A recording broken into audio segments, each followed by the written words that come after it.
Hey, apa kabar? Semoga kalian sehat selalu ya, dan selalu dalam lindungannya. Selamat datang kembali dalam sejenak jeda di podcast Remindku.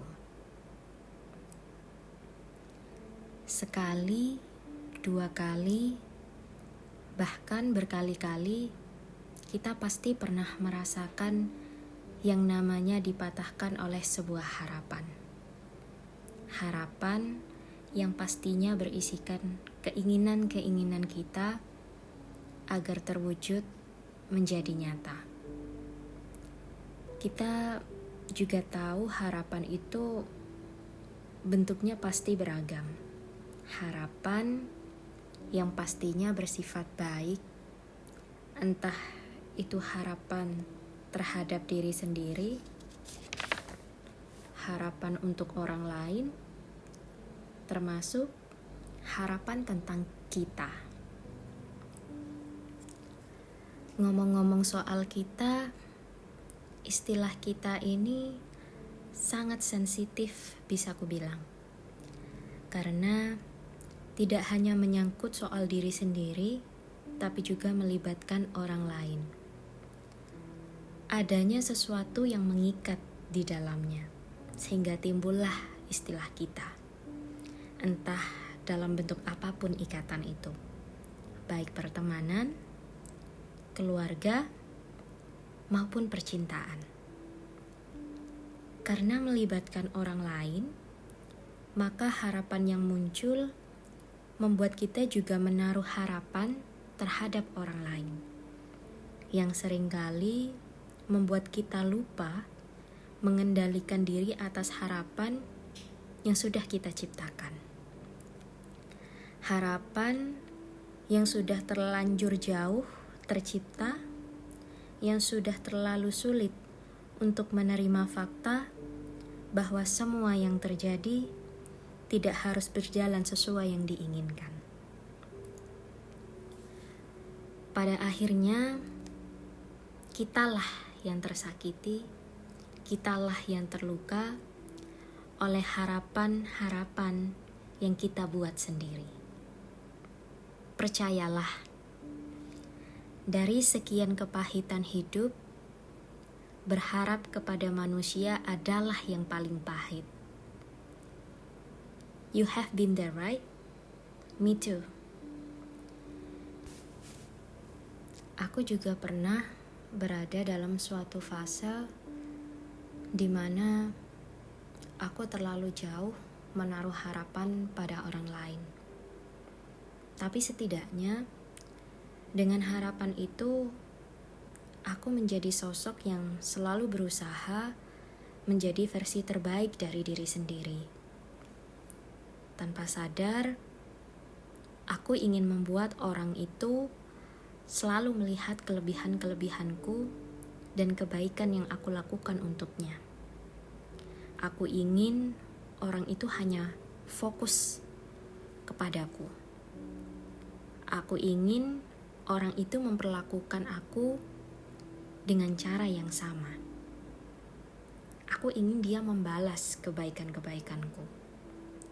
Intinya aku ingin orang itu menjadi versi yang aku harapkan. Tapi saat keinginan-keinginan itu tidak terpenuhi, aku merasa wajar untuk kecewa. Manusiawi, aku merasa disia-siakan. Dan normal saja ketika aku merasa sedih dan marah. Tapi sekali lagi, dia itu orang lain. Bukan aku yang bisa mengontrol apa yang aku lakukan sesuka hatiku. Sekali lagi, dia bukan aku yang bisa tahu apa yang aku rasakan dan apa yang aku harapkan. Bahkan, dia juga gak pernah meminta aku untuk melakukan kebaikan-kebaikan itu untuk dia, ataupun memperlakukan dia dengan cara lebih. Jadi technically, dia itu gak salah.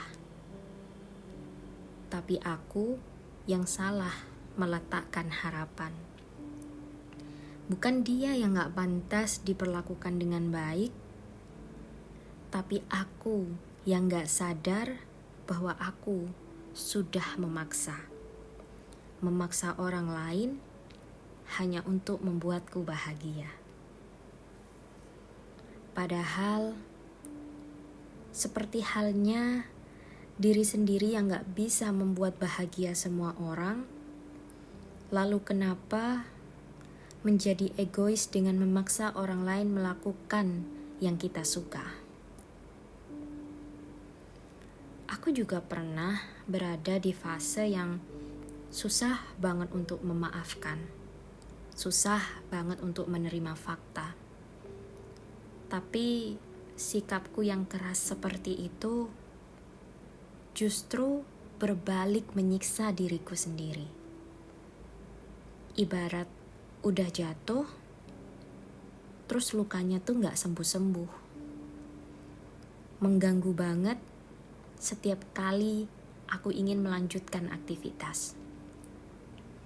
Jadi, karena aku udah ngerasa capek banget, ngerasa tersiksa, aku memutuskan untuk berhenti. Jadi daripada terus-terusan meratapi luka, aku lebih memilih untuk mengobatinya. Memang gak mudah. Memang butuh waktu juga buat sembuh.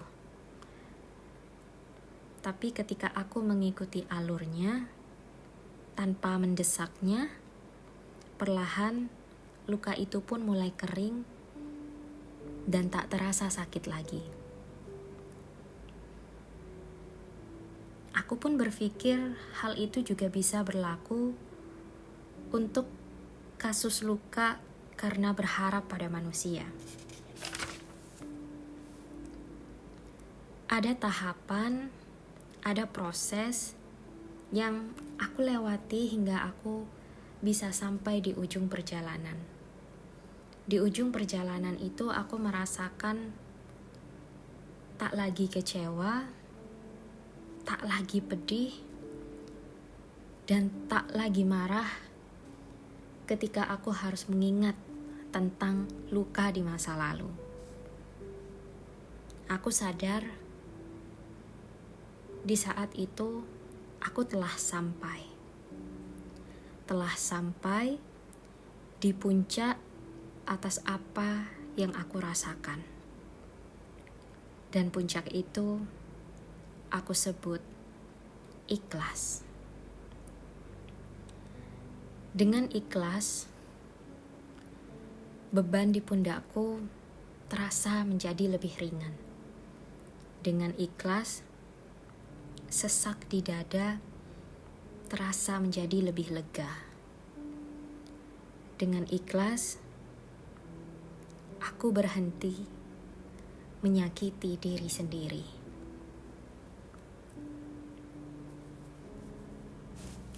Seperti yang kita tahu, bahwa lebih baik mencegah daripada mengobati.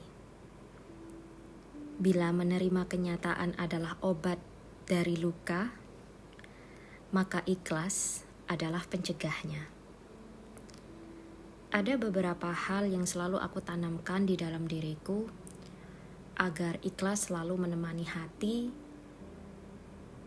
saat harapan sudah mulai tak terkendali. Yang pertama, aku selalu menanamkan dalam diri bahwa bukan kebaikan namanya jika masih ada sedikit saja mengharap balasan. Yang kedua, aku selalu menekankan jika dalam prosesnya nanti aku bertemu dengan banyak penolakan dan juga kekecewaan, maka sederhananya aku hanya belum menemukan yang tepat. Ya, sesimpel itu. Karena bagaimanapun, jika itu berkaitan dengan perasaan, orang yang tepat untuk kita itu akan tahu betul apa yang penting bagi kita tanpa kita harus memaksanya untuk mengerti. Yang ketiga, daripada terus menyalahkan, buat aku lebih baik mempersiapkan hati atas segala kemungkinan-kemungkinan terburuk. Dan yang paling penting, yang perlu kita ingat, ikhlas itu bukan berarti pasrah, bukan pula perihal menyerah. Tapi orang yang sudah sampai di tahap ikhlas, dia hanya tahu kapan dia harus berhenti. Berhenti dari berharap yang berlebihan, berhenti dari memaksakan apa yang tidak bisa ia kendalikan, tapi dia akan terus bergerak maju tanpa harus menghalangi. Dia yang akan terus berusaha tanpa harus memaksa. Dia akan terus melangkah meski harus tertatih. Dan dia yang ikhlas akan tetap melanjutkan perjalanan meski harus berjalan sendirian. Sekian dulu pembahasan kita kali ini, teman-teman. Semoga sedikit kata bisa sedikit menenangkan.